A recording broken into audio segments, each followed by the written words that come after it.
Oh my God, you got an offer. Congratulations. Stay tuned for this episode of Prime Properties TV, and I'll be teaching you about usually the 4 top things that you'll be negotiating and navigating. Stay tuned.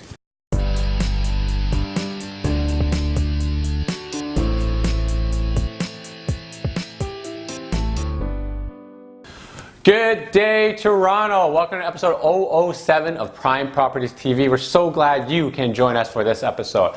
Now, in this episode, we're going to talk about how to navigate and negotiate the offer you just received, okay? Now, first things first, congratulations, you got your offer. Now, keep this in mind when you are going through your offer. Every single thing has a dollar value assigned to it. Every single thing. And of course, if you are working with a realtor, you have the ultimate decision, but your realtor is there to help you navigate and give you recommendations on how to get the best out of this offer, okay? So here are my 4 things that you'll likely be navigating through.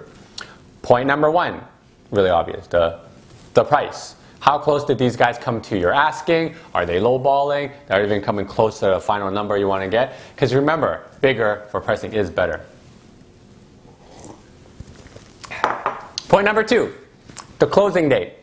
Now, there's 2 ways to look at the closing date and how there's a cost associated. If you have the unit left empty, that means every single day before you hand the keys over, you are paying a cost. So you can calculate this by the amount of taxes, the maintenance fees, the utilities, and all the other minor things that's costing you per day to carry that, okay? And you can build that into the price when you calculate it.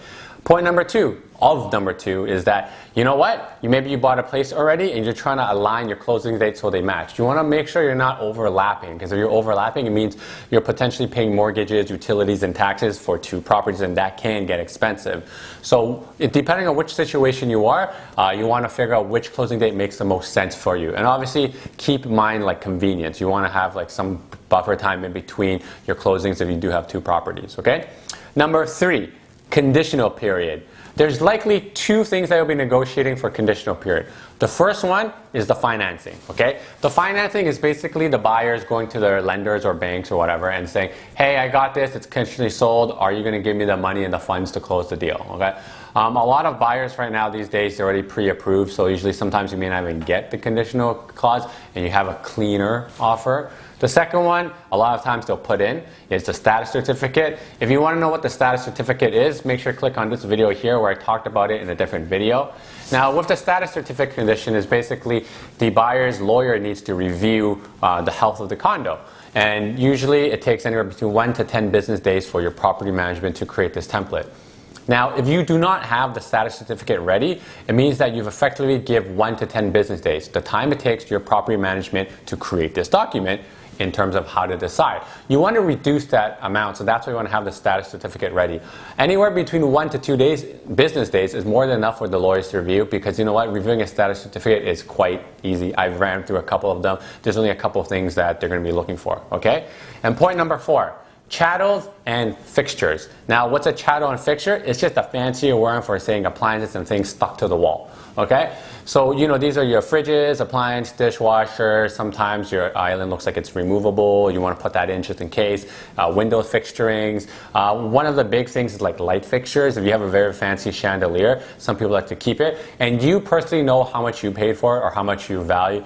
And keep in mind, they're going to have their perceived value. Most people say, oh, you know, that has depreciating return on your chattels and fixtures, where you as a, oh, I bought that, it looks fantastic. It's a previous a bonus and a perk of the unit. So make sure you factor those in when you're doing your negotiations. And those are my 4 things you'll be negotiating. And generally, that's usually about it. Although there are certain circumstances based on what type of unit you have, okay? For more negotiation tactics or strategies, make sure you email me or contact me directly. I'll leave my contacts in the description below. And remember, if you learned something or simply enjoyed watching this video, make sure to click on the like button down here and subscribe to PrimePropertiesTO over here. If you have any questions, feel free to email me or leave them in the comment section below. And also remember this, make sure you share this with family and friends, because an educated consumer is the best consumer. Take care, Toronto. I'll see you next time. And remember, bigger is better.